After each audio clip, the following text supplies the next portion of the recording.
going to do voices that are active and passive voices.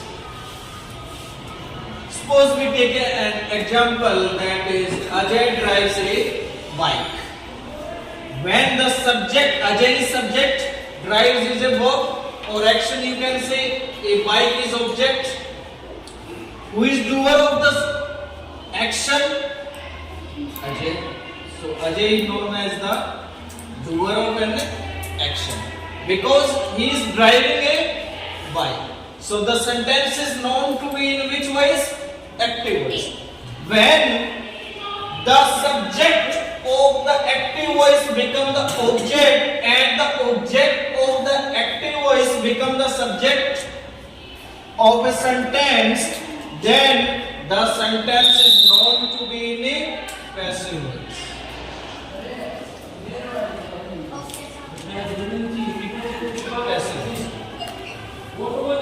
What was the object in the sentence?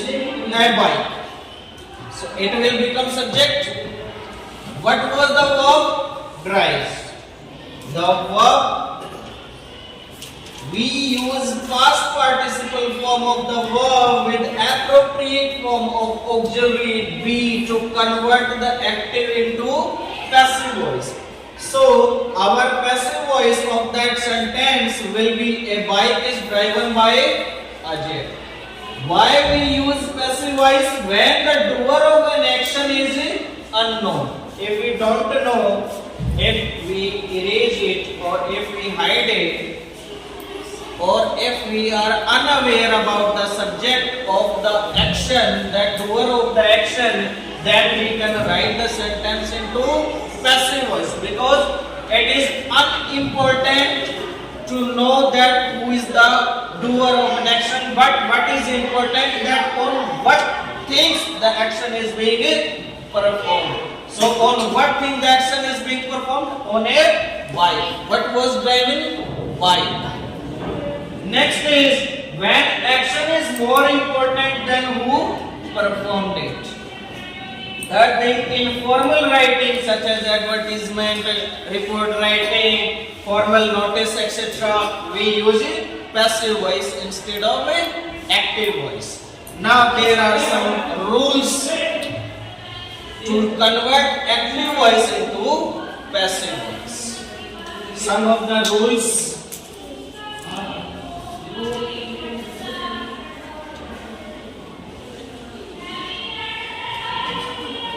If our sentence is in simple present tense, then to convert it into passive, what is the structure for simple present tense?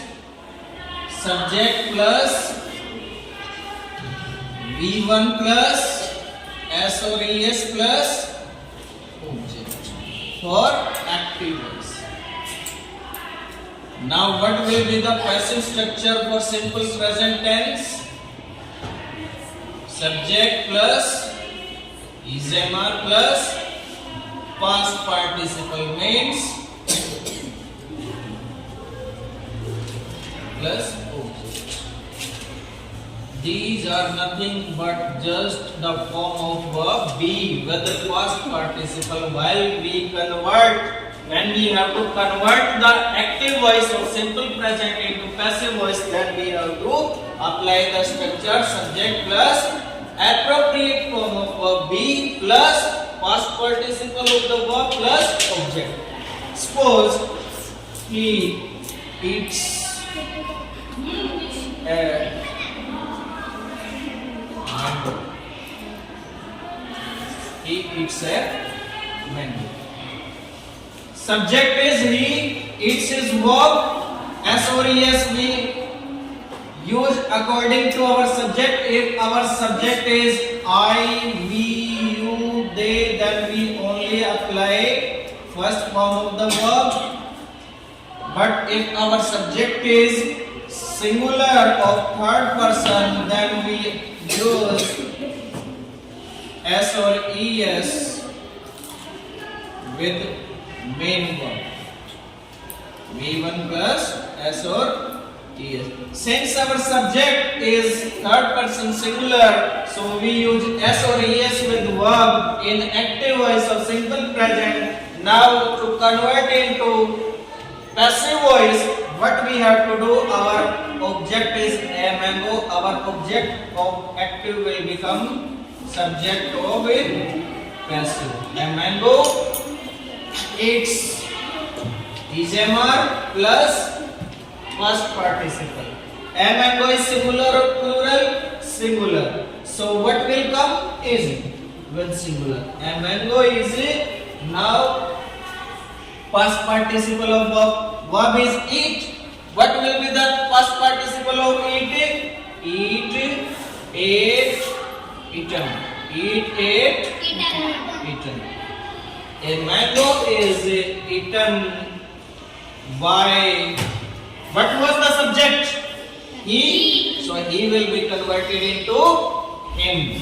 A mango is eaten by him. Understood? So we have done today with the passive voice of simple present tense. Tomorrow we will do active and passive for present continuous.